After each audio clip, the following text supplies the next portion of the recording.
when I'm looking at my overall strategic plan, I want quality assets, as many of them as needed to sort of reach my end goals. There's times when you're not going to be able to get enough equity or you don't have enough savings to pay for that new home without selling the existing one. And that's a perfectly fine reason to do it. It really works for us to keep homes and to buy them with an investment lens. Welcome to Perth Property Insider, where you will learn how to grow your wealth and improve your life using Perth property.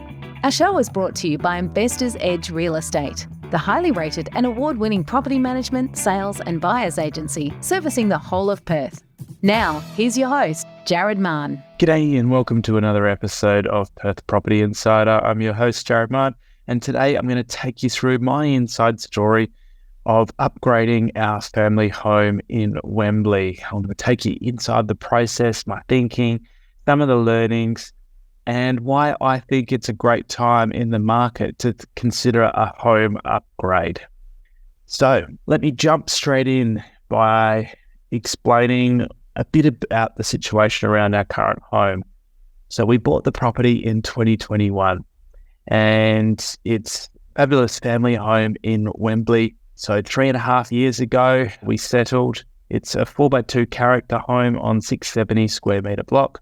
And it was extended and renovated by the last owners and has a large outdoor entertaining area, pool, and it's in one of the best tree-lined streets in Wembley. And at the time, we bought it with an investment lens. So we wanted the property to outperform as well as being a great home for us to live. And the suburb was really key to that selection. So Wembley has had a really strong historical growth rate of 6.6% over the last 30 years, and that was in the 30 years prior to 2021. So it's stacked up as being an investment grade suburb, and it also has high quality schools, which are very much driving this appeal, with Wembley Primary School having a 99 out of 100 better education ranking. So it's in the top 2 percentile of public schools. And Bob Hawke Secondary is the new popular school in Subiaco, which also, a lot of the suburb falls in the catchment of. And there's a lot of buzz about Bob Hawke, and it had students start at year 7 that are progressing their way through to year 12. So there's no current rankings because it hasn't had year 12 students. So I think it might be this year or next year that those students actually get to be year 12 and we can see some ATAR rankings and how they compare to the other high schools. But either way, it's very popular and sought after. So that was an underpinning factor which has been driving desirability of families to live in the area, as well as its relative closeness to the Perth CBD, Subiaco, Leederville, and the beaches, City Beach, Floreat.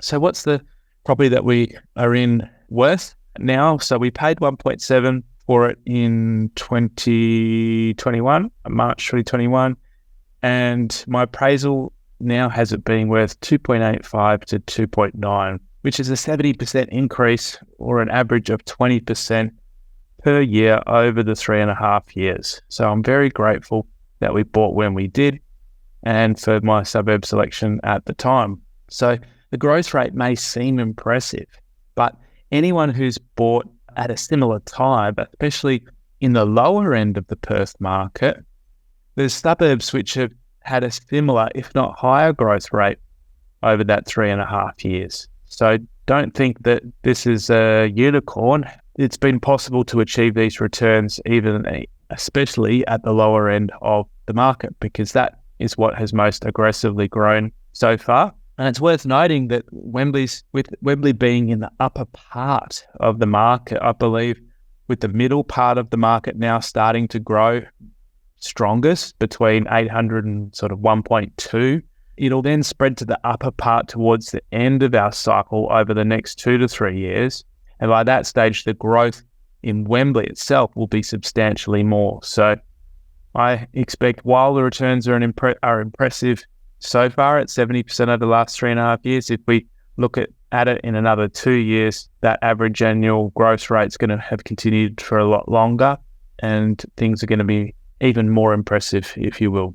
So why were we thinking about upgrading if the property itself that we're living in is so good, if the area is so good, why would we be thinking about upgrading? And the timing of the market cycle's a big logical reason. I guess I'm using that logic as a reason to justify our emotional reasons for wanting to upgrade. So not only should our existing home in Wembley benefit from the growth cycle in the years ahead, but if we upgraded, that new home at a higher price point should also benefit strongly from the growth cycle ahead too. So that was my thinking. And when we bought our first place in Wembley, it was never a forever home. We had our second daughter 15 months ago after moving in, and we felt we needed some more space. So when we originally built out in Caversham, we had a study, we had an extra activity room, and we had no kids when we first moved into that place. So when moving across to Wembley, we've now got 2 kids. We gave up having a gym, we gave up the guest bedroom, and we gave up the study. And we're feeling like we'd really like to have those things there. So while an upgrade to a bigger house it's not a necessity, of course, but it was a nice to have. And the extra space we were sort of craving out for. We wanted to get, especially a study where we could focus. And this is the study right here in the new place. So I'm really loving it. And that's why I've recorded my last few episodes here, because I can be in a quiet space away from work when I want to get some perspective, and a good place to record podcasts. So there was a number of things that were nice to haves, obviously with the extra space. And when you've lived in a number of homes, I'm sure you're probably the same as me on this, you start to get a bit of a hit list of the must-have things. So you have your must-have things, you have your nice-to-have things. We wanted to tick as many of those boxes in the upgrade as possible, because if we're not going to have an upgrade in all respects, why would we want to take on the extra debt and go through all that hassle of moving? So why keep the existing home? Because we could sell the existing home, we could take that profit that we've had, put it into the next one, potentially have less non-deductible debt on the next home. And I guess to answer that, we actually plan to keep the existing home as an investment all along, filling that role of a blue chip performer. So when I'm looking at my overall strategic plan, I want quality assets, as many of them as needed to sort of reach my end goals. And this fills that role of the blue chip performer that's going to give me that real powerhouse of growth moving forward that's more consistent and steady. So as we do with each of our homes, rather than paying off the loan when we buy them, paying down the loan as we go as well, we park all of our savings in the offset account. And then when we want to upgrade, we pull out all the savings that we've made over that time, leaving the loan fully drawn on the property, which is then an investment and fully tax deductible. So on our last home, we now have that loan fully drawn. We've taken all the savings out of that. We've then put it in the offset against the new family home. So we're saving on our non-deductible debt. And because the last home's appreciated so much, that loan relative to the rent is actually, rents have gone up a lot over that time. Price has gone up all in general. And the actual property is costing us very little to now hold. So why wouldn't we keep a blue chip performer if it's costing us 20 grand a year, when some of our other much higher priced properties that haven't had the same appreciation in rent are costing us much more to keep relative to their loan sizes? So it was part of our plan. Rather than paying down that home loan, we kept the savings in offset, moved it across to the new house when we moved ourselves across. By keeping our homes, we're not paying entry and exit costs when we're changing over. We're not having to pay selling costs, pay for other entry costs of transfer duty, which is the big one. And even when I'm a sales agent and my wife's a settlement agent, we don't have to pay those costs. The cost of transfer duty alone, especially at higher price points, is a huge amount. I remember, I think on 1.7 purchase, I think it was about 70,000. So that's a big amount of money just to write off. And if the property fits your needs as an investment and it fits your overall strategic plan, then why not keep it and plan towards doing that? So because we've bought it with an investment lens, it's part of that plan and it fits our portfolio. And why would we sell unless we had to? Now, obviously, there's times when you're not going to be able to get enough equity or you don't have enough savings to pay for that new home without selling the existing one. That's a perfectly fine reason to do it. Obviously, it took us a bit longer to save up and to be in a position to buy that new home. We could have shortcutted the process if we wanted to by selling, but longer term, I think we're going to be way better off by keeping the asset. Sorry if you got lost in the spiral there. So what were some of our key criteria that were non-negotiable for this new purchase? Well, I wanted the suburb to have at least a 6% average annual growth rate over 30 years. And when I'm talking about the new purchase, I'm talking about the purchase of our upgraded new home. What's my criteria that I'm looking for? Suburb must have a 6% average annual growth rate over 30 years, at least that. I wanted a quiet tree-lined street close to amenities with attractive properties around it. A sucker for that. Desirability of the location can't be changed, so get it right. Must be in quality school zones. So obviously that's going to drive prices and desirability for the area, but I also want somewhere great for my kids to go to school. So whenever you're selecting high historical growth rate areas, it's almost a given that the schools are going to be good and be driving growth. But there can be different catchments within a suburb. So even within Wembley, I think the prime catchment is to go to Wembley Primary School. There is some other catchments that, going to less desirable schools. So it helps to buy in the right streets. Now, we also wanted enough space for us to grow into and hopefully suit us for 5 to 10 years. I'm not planning any more kids, but may look at getting an au pair to help out with the kids that might live in the house. We wanted enough space for the grandparents to come and stay over and not have to travel back late at night. And we wanted a space for a study, an activity space for the kids. So we also wanted a pool and we had an open carport where we were. So nice to have was an enclosed double garage. We wanted it to be mostly renovated with minor renovations okay. So all in all, we wanted it to be, quality area with a historical at a strong growth rate, good schools, and enough space for us to grow into. So how did I go about the search? I started looking at everything that has been coming up for sale about 6 months ago. So I registered my email alerts, and more seriously, about 3 months ago, I started reaching out to all the main selling agents in the area, keeping a contact log spreadsheet, touching base with them about every month. Do they have anything coming up? Letting them know my criteria, what I was looking for. So I also registered my email alerts for the 4 main suburbs of interest, including surrounding suburbs. So the 4 main areas I was looking at was Wembley, Floreat, City Beach, and West Leederville. And it certainly helps that I know most of the agents and have bought through many of them for clients before on our buyer's agency side. So that's an advantage that I have that you can't just get overnight if you're trying to do it yourself. Now, how did the negotiation play out?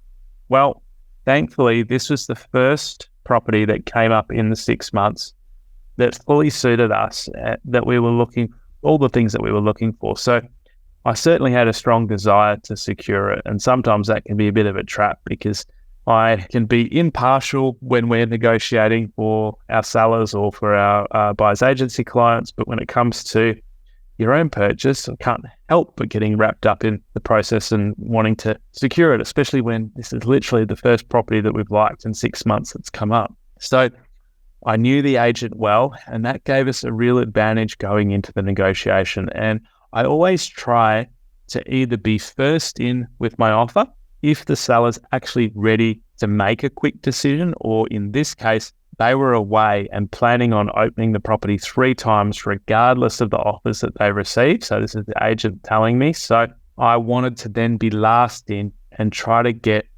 feedback from the agent at the very last minute once he's had all the other offers together to give me a guide on the price to pay to hopefully then come over the top of the others. So my rule is either first in, if they're going to consider it, or last in. In the end, there was 8 other serious offers and 4 around a similar price. And we came in at the last minute, and there's always that risk that the agent may accept an offer without telling me, and they can just get busy, they can get caught up in the moment. If they're not a great agent, they don't keep their promises, they can go off and accept an offer without even coming back to me, even when they know that I'm really serious. So in this case, knowing the agent well, I had trust that they would call me for my final price. But it's very nerve-wracking waiting and not knowing exactly when that time frame is going to be. So thankfully, they called me. We ended up offering 100K more than I was thinking based on recent sales. But at this upgraded price point, it's around 3% of the purchase price, just under 3% of the purchase price. So in relative terms, it's not that much more, paying that much more to get the right property. Now, with the market continuing to go up each month, when you find the right property that really suits, you need to pull the trigger on it and pay what you need to. And I would typically think that up to 5% over what is recently sold would still have been worth paying, because before you've really overpaid. So up to 5% I still think is within tolerance. And as I've seen, it's very infrequent that similar properties are coming up. So when you've got a sense of how often they're coming up, that can kind of also dictate this sort of premium that you might pay on a property, especially if you're looking for something that, really suits you and they're not coming up very often. So I literally had one property in 6 months come up that fitted. Now, we made a cash offer, not subject to finance, and being as sure as we could be that our finances are all in order. So I did intend to still use a loan. And I worked closely with our broker, Nick Aves, and we considered, well, he can't ever advise and tell us to take that risk. It's just something that we choose to take on ourselves. But I considered it an acceptable risk in order to convey that greater strength of our offer by being cash. And in the end, it was needed because the other top offer was also cash. I found out afterwards. And had we not been, we probably wouldn't have been chosen because the price was very similar. So we were only just ahead in price and we were both cash offers. So what's some of the hardest things about this whole purchase in reflection? Well, the property was also in Wembley. So I wrestled with the decision, about owning 2 very high quality price properties in the same suburb.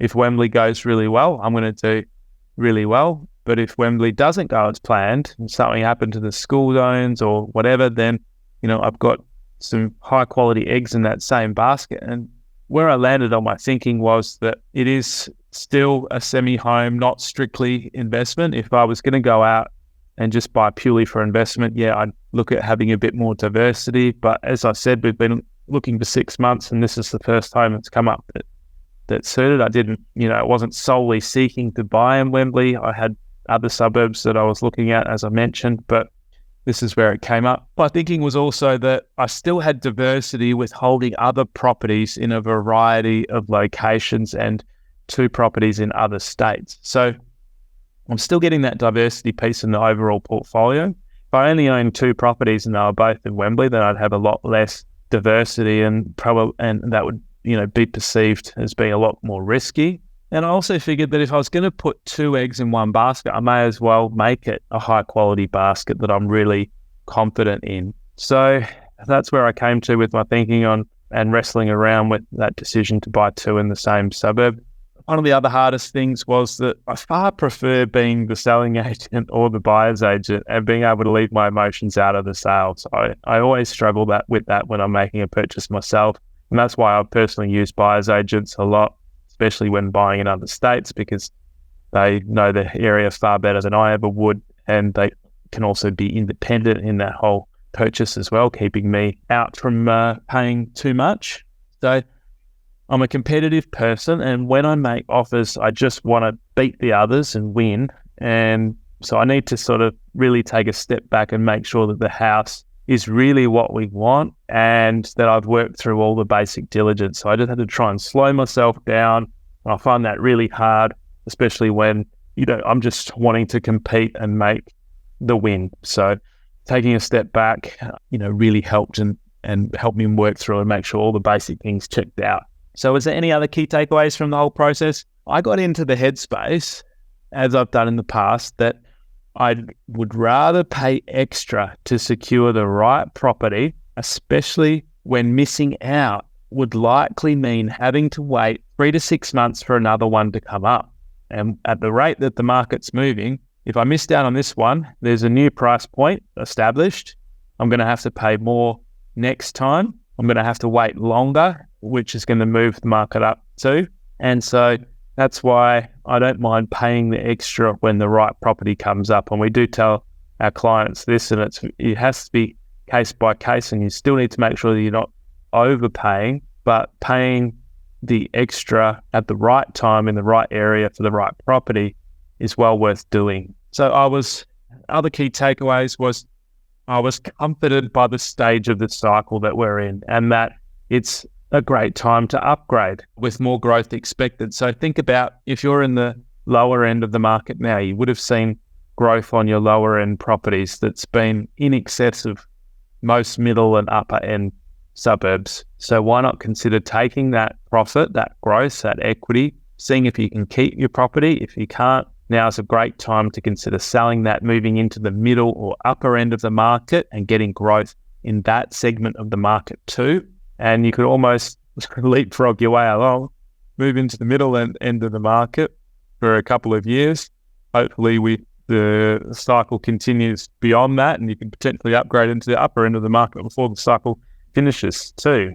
So other takeaway is that it really works for us to keep homes and to buy them with an investment lens. And the growth we've experienced on that Wembley property, not only in percentage terms but overall dollar values, because it was such a high purchase price initially, has really helped set us up and add a lot of extra money to our overall wealth. So I'm very grateful that we did that, and it always buying quality is, the best quality of property that you can afford in relative sense, is always going to be a good choice longer term. And in the shorter term, with the way Perth is at the moment, I think you're also going to be paid well for that, especially if you go into the middle and upper price points at this point in the cycle. And finally, my other real key takeaway, which just always rings true, and we use it for our buyer's agent clients all day long, is we need to either be first in or last in, and that always sets us up for the best chance of securing the property.